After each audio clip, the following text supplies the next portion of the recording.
Hello and welcome to the show. You've joined me, the Esoteric Explorer, for another adventure.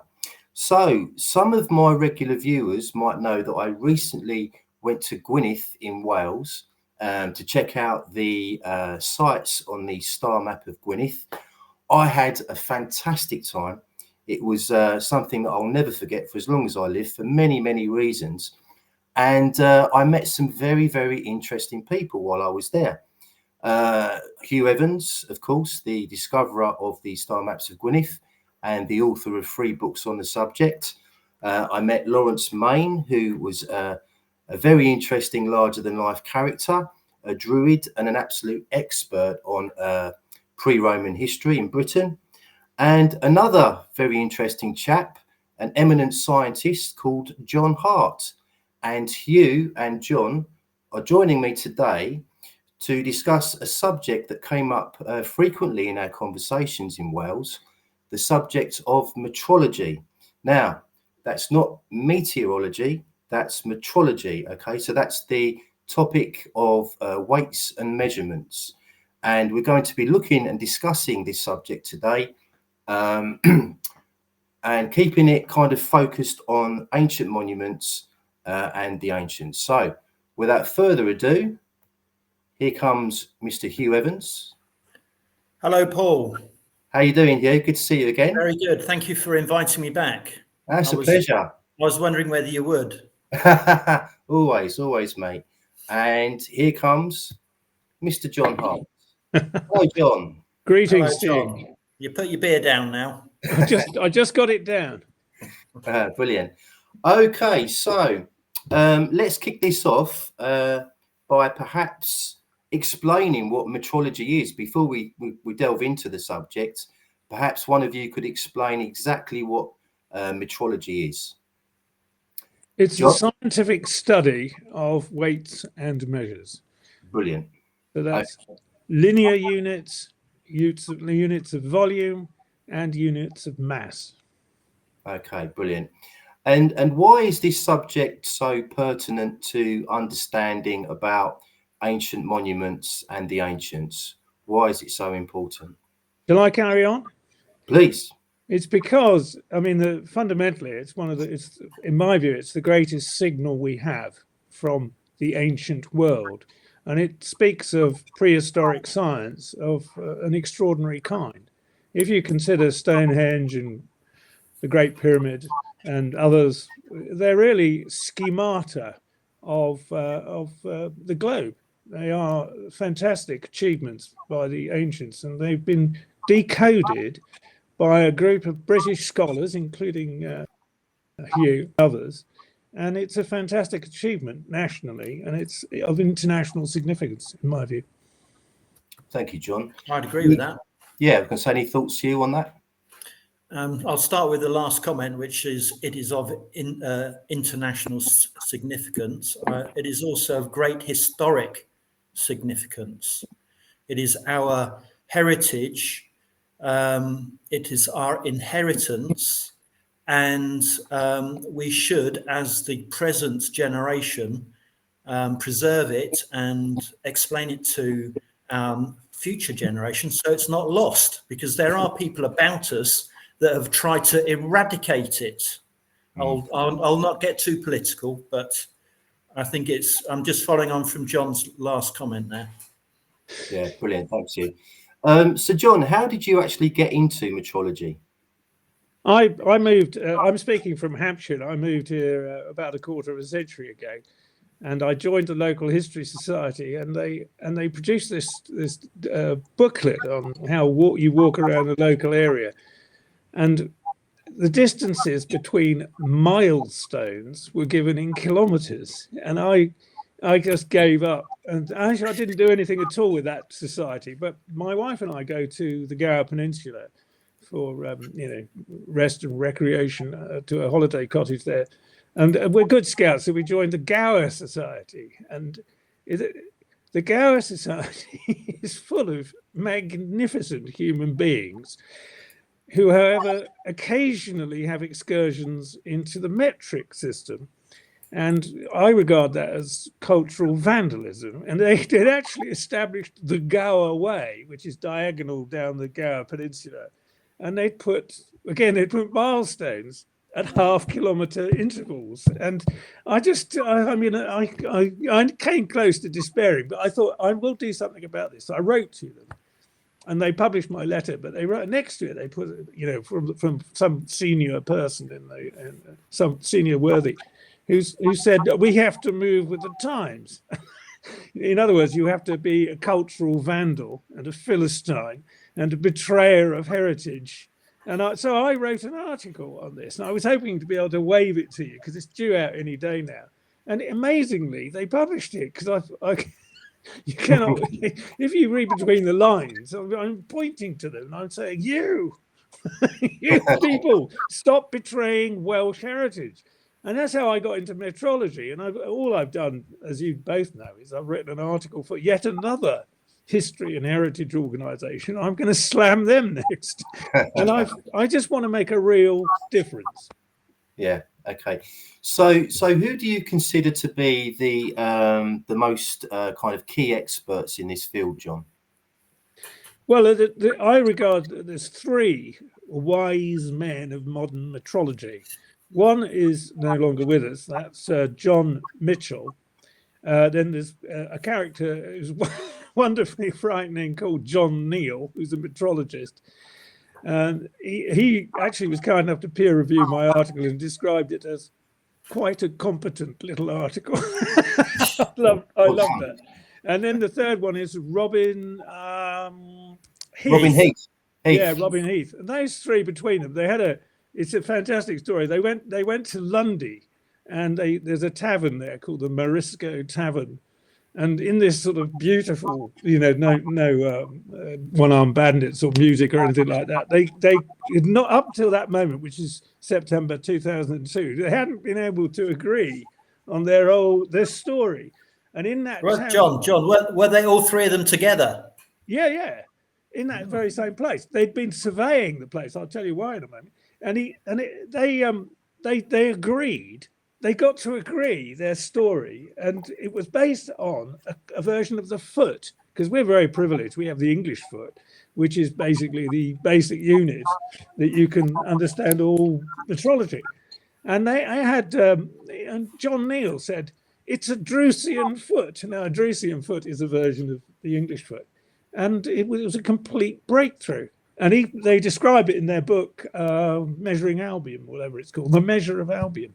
And it was that meeting in 2002 is one of the most important meetings in the recent history of scholarship, of historiography and everything. It was a huge and very wonderful. I didn't mention why they were there. Is because of the lunation triangle, which I'm sure your viewers will know about. If you go due west from Stonehenge, you hit Lundy Island. If you go due north from Lundy Island, which you can see from Gower, which is where we go, you get to the Presili Mountains, which gave you the blue stones for the Stonehenge. And that is a 12, 5, 13 right-angle Pythagorean triangle. Yeah, it was a monumental piece of ancient surveying. Wow. Yeah, brilliant. Are you talking about, sorry, John, are you talking about John Michel? Yeah. It's all right, mate. John Michel, yeah, as opposed to John Mitchell. Oh, sorry, yeah, Michel. Is John that Michel. how you pronounce it? I don't actually know how to pronounce it. Yeah, I think we say John Michel, yeah. I'd never even heard of the guy until quite recently. Alas, I'd love to have known him. Because John Neal wrote an obituary. What's that? That's back to front. I know, it's showing back to front. Megalithomania by John Michel. Oh, right, okay. No, John Neal wrote an obituary of John Michel. I'm sorry I mispronounced his name. And he said he used to drink everybody under the table and they'd have a couple of joints and all that sort of stuff because they got together in the late 60s. And then they reckoned that when the other person had slumped unconscious, they reckoned that was when John Michel wrote his 40 books in 40 years and all this sort of things. Because as John Neal said in the obituary, he said, nobody ever saw the bugger do any work. Yeah, brilliant. Yes, he's a fascinating character. I've read the new View over Atlantis by John Michel, and it's a seminal work. And he was a great writer as well. His writing style was fantastic. I thought so. Yeah, Um, we've got three geniuses, and two of them happen to be still alive. It's fantastic, fantastic. Yeah. Hopefully, I'm going to ask John Neal and Robin Heath onto the channel in the not too distant future. So fingers crossed I can get them I on. think that's brilliant. They both. John Neal needs to be given a blackboard and then explained very carefully his classification system, because when you read his work, it's like a welter of numbers, and he just needs to do it just like that, like you do it in a scientific seminar. Just do it. Give him a blackboard. Okay. So I've been looking into the megalithic yard, and there seems to be a lot of conjecture as to whether or not that was the actual system of measurement that the ancients used. So what's your opinions on that, Hugh and John? Hugh? Well, I'm sort of thinking about our conversations recently and our visit to Gwynedd recently, where we discussed this. So I'm open-minded, but in my book, The Origin of Time, I show the relationship between the megalithic yard, the royal cubit, and the remen. So if the question is, did it exist? I think it did exist. I think it, as we have discussed, may be part or a component of three smaller parts. And I don't know how we're going to prove that at this stage, but it's part of an ongoing discussion. We do know that from Professor Alexander Thom, who first presented the megalithic yard as an ancient measurement unit, that he came across a number of lengths around about the megalithic yard and had to determine what he thought was the most appropriate length. So as if he was aggregating the results of him surveying. He was a very good surveyor. He could use a theodolite.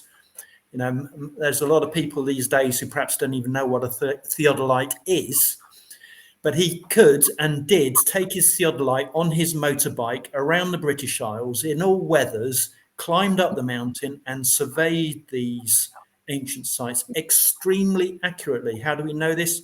Because people have followed on behind him, repeated his work and found it to be extremely accurate, such that he would measure the inside diameters of stone circles and the outside to the width of the stone. And we can use his research, his measurement today. He was Professor of Engineering at Brasenose College, Oxford. I think during the war, John might know that. And I'm not that old. So he was a very highly regarded engineer and academic in his own right. The fact that he did all this work in his spare time has preserved it into the modern era, because if an amateur had done it, it would probably have all been forgotten. So we have a great debt to Professor Alexander Thom, and he established the megalithic yard. As a result of his surveying, he determined it to be 2.722 feet, English feet, of the present type we know today. But even he would recommend or recognize that there was some variation in that. And it now appears that the megalithic yard was three smaller parts of feet, and they have different lengths in different places. I'll leave that for my comment on the megalithic yard. May I say something? Yeah, sure, John. Go ahead. Well, John Neal points out that it was a misnomer from the start, because the criterion of yardiness is three divisions into three, and Hugh says it may have been divided into three. Actually, John Neal thought it was divided into four, but actually I think eclipsing those kind of comments is the remarks of Robin Heath, who, using this lunation triangle on Lundy and Stonehenge and the Presili Mountains, got to a number which was slightly smaller, and he called it the astronomical megalithic yard. And I think that is the actual yard. And of course, the scale of Stonehenge to Lundy is vast, and he got to 250,000 astronomical megalithic yards, spot perfect. So I think that was a considerable breakthrough. So I think it does exist, but it's slightly smaller than Tom, because of course he did it on statistical grounds. And if you read, I mean, I don't know if your audience has seen John Neal's book, which is that one, and I mean, it's been described as monumental. You can actually kill somebody with it if you hit it. But it's one of these things in this space. People give their books the strangest names. This one is called Opus 2, All Done with Mirrors. And what is a book? What would that be about? But my favourite mishit for a title, actually, is my dear friend Ralph Ellis, who is a very, let me say, in case he watches this, Ralph, you are a very brilliant bloke, but the title of your book was nuts. I don't know whether you can see that, but it's anyway. This is the Egyptian god of knowledge. Now, if you look up above my right ear, there is actually an effigy of this god. And this person is called Tehota. It looks as though it's pronounced Toth, but it isn't. It's Tehota. To call a book something you can't even pronounce, it's just ridiculous. Ralph, I don't know what he was doing. I think it was his first book. He got much better later. So, saying about the megalithic yard, I think Robin Neal has batted that away for a 6, and I think it's just a fraction below what Tom says. And the book you can read. The book is actually called, I mentioned it earlier, The Measure of Albion, and he wrote it with John Michel, who I now pronounce correctly. And it's called The Lost, in an American cheap reprint, it's called The Lost Science of Measuring the Earth. And you just read it and you go, got it. Mm-hmm. That's what the megalithic yard is. I've actually just ordered that book on Amazon, so I'll be reading that soon. I'm just going to Amazon myself now. Yeah. Any thoughts on that, Hugh, at all? Well, my copy of Opus 2, the Mirror book, is in the post, so I haven't read that. It will take you'll have to lie down frequently in darkened rooms, because it's just a complete welter. And I think that one of the funny things about it, I adore this bloke. I think he's fantastic. If he sees this, I just know he's a super genius. It's brilliant. But he gives you a paragraph and there's things missing from it. And you just think, well, he's such a sublime mathematician that he just doesn't need the bits in between. But I need those bits. I mean, I'm not a sublime mathematician. I'm just an ordinary bloke. But another one who does the same thing is this. Hugh, both of you will know this one. It's Anne Macaulay's Megalithic Measures and Rhythms. She built on Alexander Thom and really did refine its work magnificently. Yeah, we should add at that point that Anne, who has gone greatly unrecognised, deserves more recognition, but she identified that the foot, the different types of feet, and the megalithic yard were present at Tom's stone circles at the same time. Okay. Yeah, that's true. But let me just say, on Anne, she gives this, or in fact, actually, it's her 2 literary executors. They do this thing where you get a paragraph and you get this welter of numbers, but this is geometry. She was a genius level geometer, and they leave out a line, and so you end up with your calculator, which I use. This is the only time any kind of book I've ever read where I've had a calculator by my side.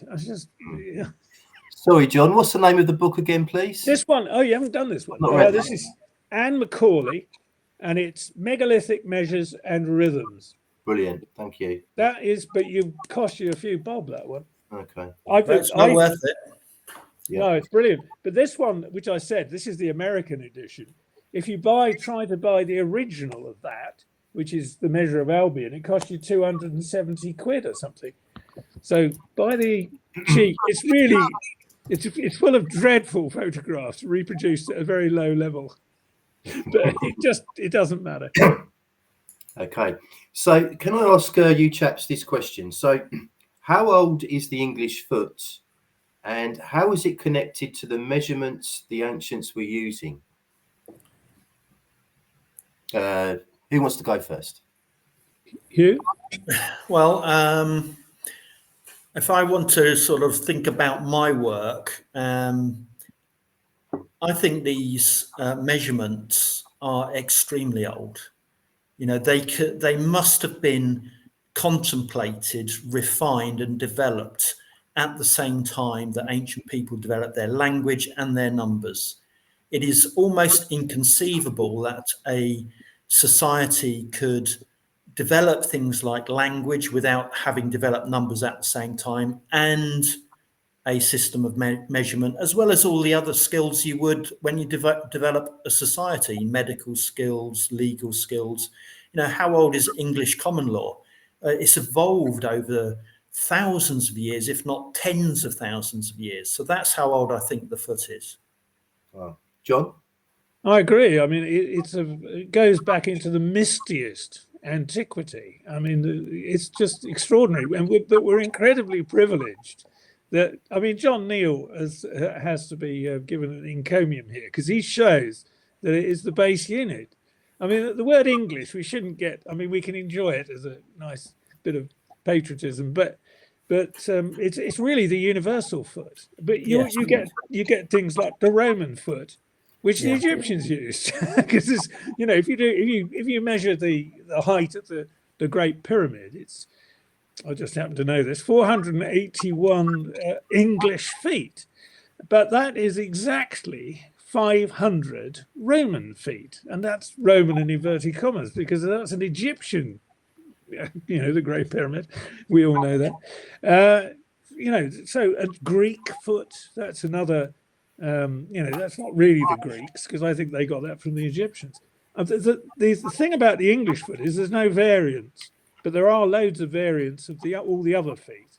And so it's very exciting that we've got this base unit and that it's British, basically. We should cherish it and enjoy it. So just on that subject, do you agree with John Neal that the key to understanding metrology in the ancients will be discovered by deciphering the capstone of the Great Pyramid? That seems if we could find it. Obviously, but that seems to be. Go on, John. When did he say that? Because if you read Opus 2, and I've devoured it on a couple of occasions, he actually reconstructs conceptually the pyramidon, and I mean, it's transfixing reading it actually. And when you read these books, and I'm including that one of John Michel and Robin Heath, they just crack one historical enigma after the other, and they're not being cited by anybody. The academics are not citing them. So why not? I mean, I would challenge any archaeologist to read Opus 2 or what's this other one, and then just there it is. He's got the answer. He worked it out. So why not just cite it? I don't know. I mean, I don't know. Yeah. It has to be said that Opus 2 got a very favourable review in Nature. Very favourable review, and it was from the director of the Ashmolean Museum. And the reason why the Ashmolean Museum got into it is because John Michel and John Neal went and measured whatever it is thing you have above a door, because it had a Roman foot on it, and it had a fathom, a Greek fathom, which is your distance from your nose to your index finger twice, and all that. That is a yard, 3 feet. This to the center of your elbow here. John Neal taught me this. You got from the thread there to there is a cubit. So it's 2 cubits in a yard, 4 in a fathom, we know John Neal et al. John Michel started it, and John Neal is very, very clear about that priority. They basically cracked it, but they just need somebody to come along and say it a bit simpler, just so that people who need that extra line, that letter of maths or geometry, just somebody come along and write it so that you can go, oh, got it. You see, the thing about archaeologists is that they pursue, well, actually not archaeologists, linguists and philologists and so forth. They pursue linguistic connections, and they talk about migrations of people, and it's all wobbly stuff, and chasing myths. They do mythological analyses and all this sort of stuff, and where are the metrologists? I mean, where are the metrologists? I mean, I've got another one of these books. I've got piles of these books. Oh, incidentally, here's one that's correctly titled. It's Algernon Berriman, Historical Metrology. Now, that is, assuming you know that metrology is not meteorology, you're in there. You see, you've got that immediately. But what I got was, I have to be very careful here because this is a cousin of my wife's. So this is written by Professor Fulford of Reading University. And I think I've just knocked the lead out of this laptop, so I'm going to have to do something. No, you're still okay. And it's called Silchester Revealed. I live about 5 miles away from what's called Roman Silchester, but was, of course, an ancient British settlement. And he goes right the way through this using the metric system. So you see a vase or something, and he puts a centimetre grid next to it, and you think, oh, this is ridiculous. And then you find a road, and it's what is it? 7 meters, and it's obviously 20 feet or something. I mean, 20 Roman feet. I mean, they just did everything like that. And the rampart is some ridiculous meterage, and it's really just Roman feet. He should have just put Roman feet. This is my wife's cousin. So I've got to be very careful. It's a very good book. It's just that he gets the units. It completely stuffs the units. So at the end of it, you don't actually know what you're doing. John, how big is the rampart? Why do people do that? Why do they do that? Well, yeah, but they do. This is what academics do. But why?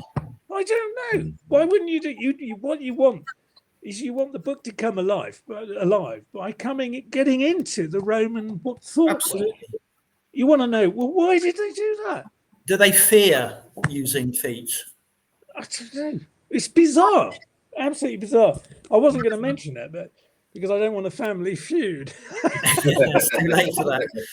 But, no, thank you for mentioning that. I may refer to your critique of that book in future works. Well, we are going to have a pub lunch with Professor Fulford soon. So if he drives a sextant through my forehead, I'll know why. But you see, the point is that metrology is a pure signal. You see, I mean, Hugh's done some magnificent work on these star maps, but they're always open to you could romanticize and fantasize. You're certainly not doing that, Hugh, but it's not absolutely rock solid like no, it can't be. No. There's we can't go back and talk to these people, can we? No. But we can look at what they built and measure it, and this is why they fear to use the ancient measurement systems. And I think there's a text, or a concern about using ancient measurement systems. And because if you do that, you won't be in the club, the metric club. I think that's true, and it's also there's the evolutionary paradigm is that that we've risen to this great height where we can. Where we can understand these things now, and they couldn't possibly have understand these. We might suddenly realise that the emperor has no clothes, and that it's all a sort of a sham. Absolutely. Well, exactly. That's what the title of John Neal's book refers to. All done with mirrors. he says that idea of the animal skin covered prehistoric man going around and all that is rubbish. He says it's all done with mirrors. It's nonsense. It's smoke and mirrors. The reality is, he says, that there was an ancient science. They did it very well. Yeah. So why are they so protective of their theory of evolution? Why do they not want to have it questioned? I actually don't understand academic historians. I actually never understood it.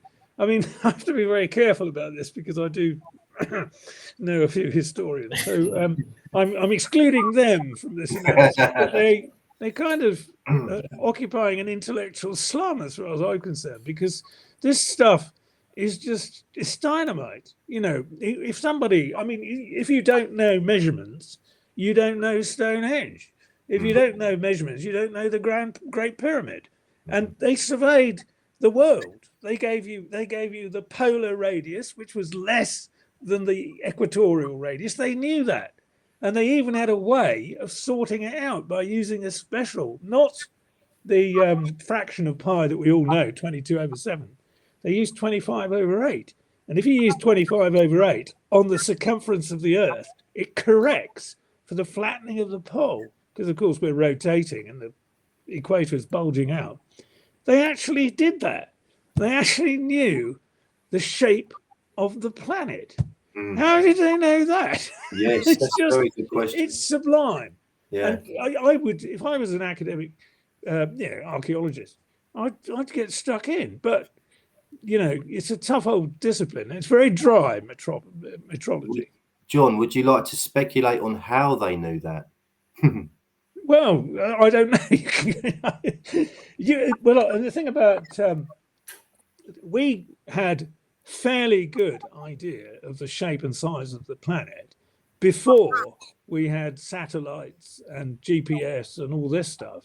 So they could have done it. As you will undoubtedly know, loads of lenses have been found in ancient sites. And who's the guy? Somebody, Crystal something. I can't remember. Is it Robert Temple? Professor Robert Temple. That's it. Oh, is he a professor? I didn't know that. Robert Temple, and he's shown that they had lenses. So there's a thing. There's a platform theodolite thing called a diopter, and all you need to do is put a couple of lenses on that, which are freely available, as it were, and you've got yourself a theodolite, and you can. And they knew all about trigonometry, which is of course the study of triangles and so on, and you can survey with those. So they could actually have done it. And the thing about this is another. I get all this from John Neal. I would send him a royalty. You are going to pay me a huge sum, of course, for this. But he says that the ancients, as we understand them, they had this information as a tradition, what the size of the planet and everything, but they couldn't actually survey. I mean, the Romans couldn't survey for a toffee. So they got John. I think we're again underestimating our very ancient ancestors, because they probably could survey. Yeah, and right. By the time the Romans came along, all they wanted to do was march around and prod people, so they'd forgotten surveying. If you look at the experiment that Eratosthenes, the librarian of the Great Library of Alexandria,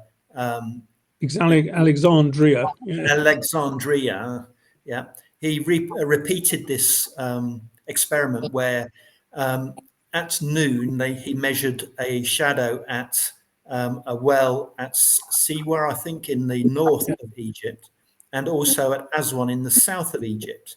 So from the length of the shadows in these wells at noon, he repeated the experiment that looked at the curvature of the Earth.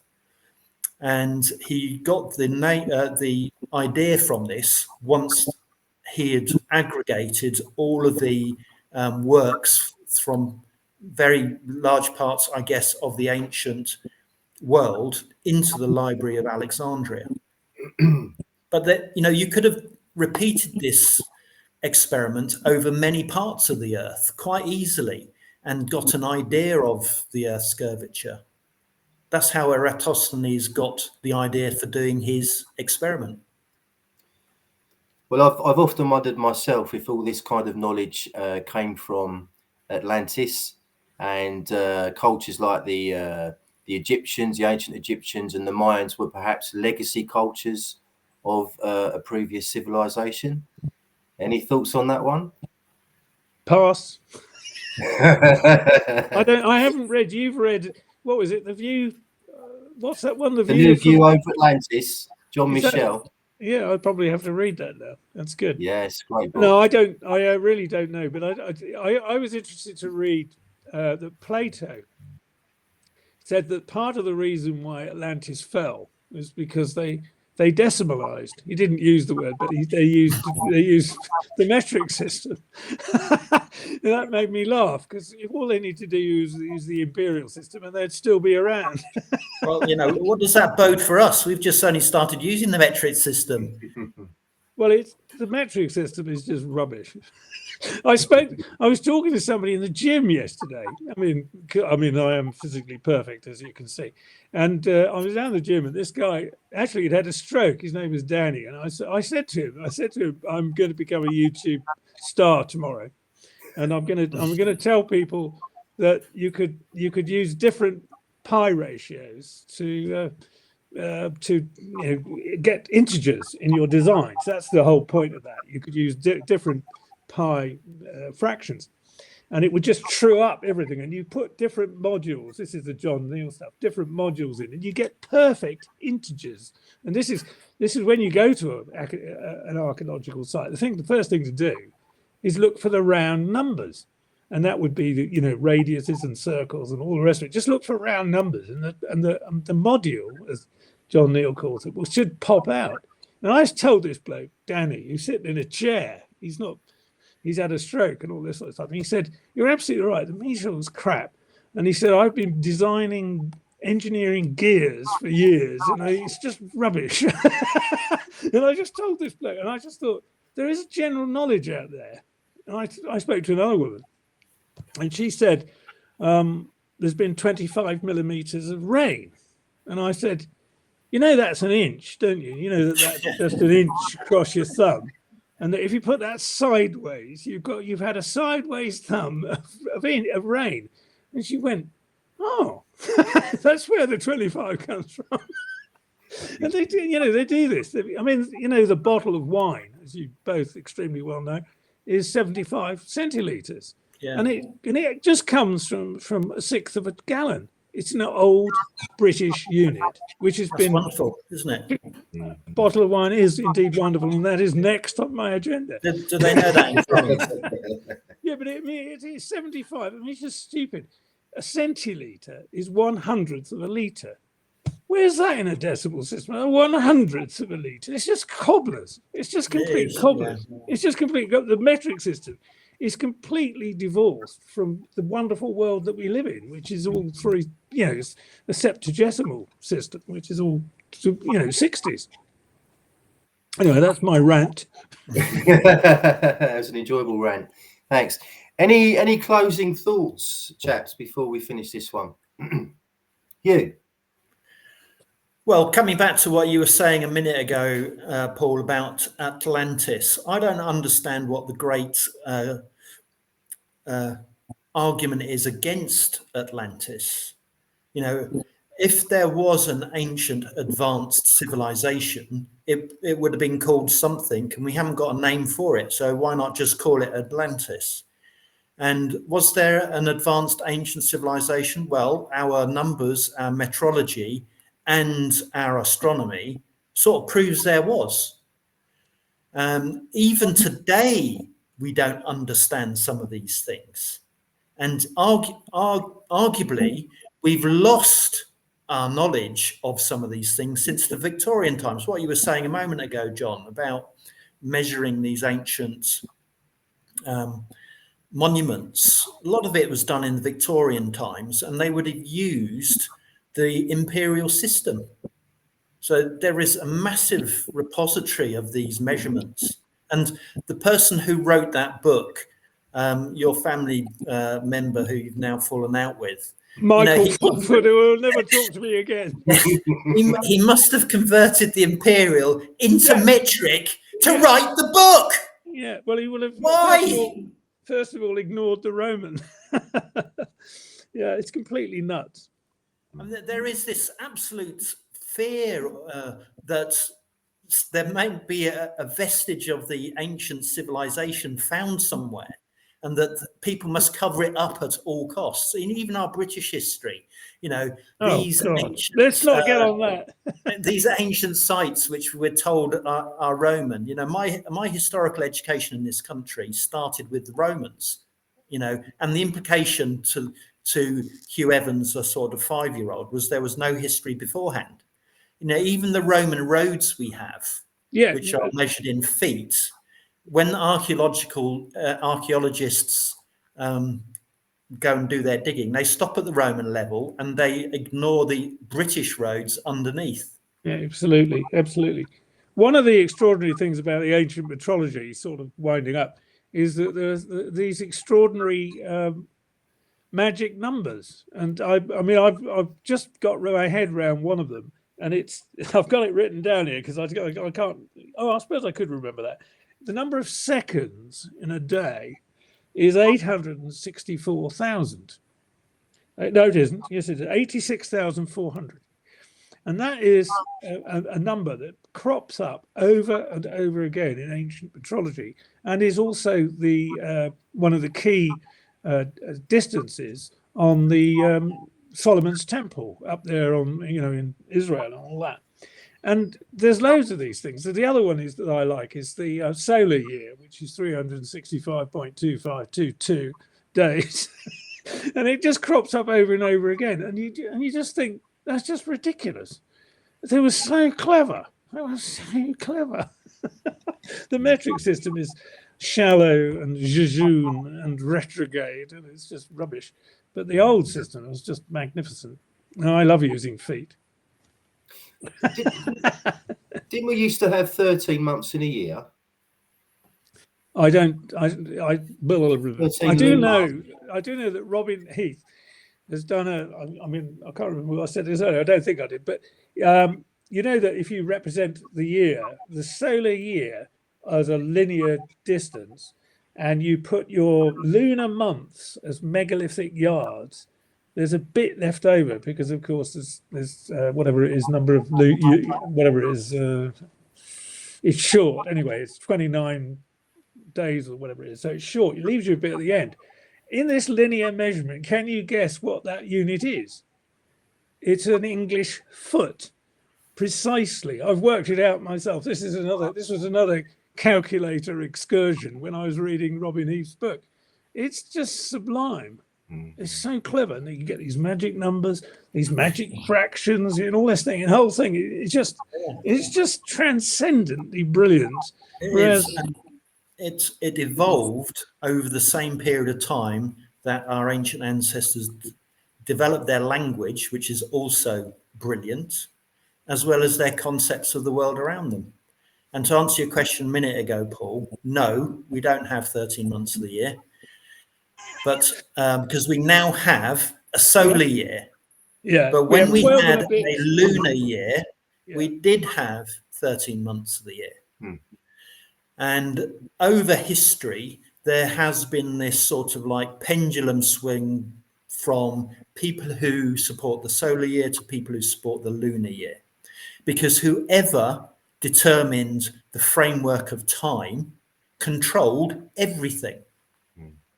If you suddenly decide you're going to have a lunar year, you just change everything and how people interact with each other. At the time of the establishment of the Roman kingdom under Romulus and Remus, they only had 10 months of the year, and the winter month was over 2 solar months long. And again, they did this just to control what was going on, and that caused so much disruption. They didn't sort out the problem to the calendar until Julius Caesar, and even then we still had odd days, that was not resolved until Pope Gregory, and that's why we now have a Gregorian calendar. But there still are sort of 13 constellations in the zodiac. There are the 12 we know, and Ophiuchus has a foot that dangles over the ecliptic in the sort of like a remnant of the old lunar calendar. Wow. And what signs are, what do you call it? Sorry, Ophiuchus? Ophiuchus, that's what I call it. I've probably called him John Michel, haven't I, or John Mitchell? Yeah, so I call him Ophiuchus, Officius, or something like that. Actually, to give you another tiny rant, so things that authors don't do correctly is tell you how to pronounce things. And you read books and you come out at the end of it and you're actually, of course, a minor expert, aren't you? I mean, you've gone further than 99% of the population just by reading this thing. But you don't actually know how to pronounce some of these totally different words and things. And one of my favorites actually is Polynesian canoeists who go on these huge navigational journeys, and sometimes they're overwhelmed by a desolating feeling of being lost. And I don't know how to pronounce the word I'm about to give you, but it sounds terribly good in English. A wee jet. And if you suffer a wee jet, if you are completely lost in the Pacific. And I just thought, and I know why I wanted that author to tell me, how do you pronounce that? Because it's undoubtedly wrong. So I want authors to tell us how to pronounce things. And I want them to put an extra line on that mathematics, so just to be kind, so that we can understand it without a calculator. Anyway, there you go. There's a couple of mini rants there. Yeah, that's a good rant. I do put a few pronunciation guides in my work because, people struggle with Welsh words. No, you're very good. You're very good at another thing as well, Hugh, just to massage your ego. You're very good at getting peer reviews. You're absolutely exemplary, because all these books I've read, all they needed was a decent peer review, and somebody would have just said, and the author would have said, got it. And they would have told you how to pronounce it. They'd say, put an extra line of geometry in or whatever. They'd have done all that. All they need is a peer review. But they decide, I don't know what they do. They show it to a mate. And the mate says down the pub, it's fine. Go with that. Toth is the one that's always got wrong, isn't it? It should be tot. If you use the Welsh, th is not pronounced th. Gwynedd. How do you pronounce it? Tot. How do you pronounce what? Toth is tot. You should have a cough mixture there. Yeah. How are you? Tot. Like hot with a t at the front and a t at the end. I'm passing. And it's time for my wine, Paul. Okay, I think we'll end it there. So thank you for a very illuminating. You're breaking up a bit. Discussion. I'm Hugh Evans, John Hart. Call a day on this. Yeah, you'll start. Thank you, Paul. There, John. It's great to see you, John, and very fond memories of our time in Gwynedd just recently. Yes, I hope to do that again. Okay, cheers, John. I think I'll take him off the screen now. Okay, thanks, Hugh. Hope to speak to you soon again on the channel. I believe you're working on a book, aren't you? Yeah. Next book. Can you give us any kind of hint as to what it might be about?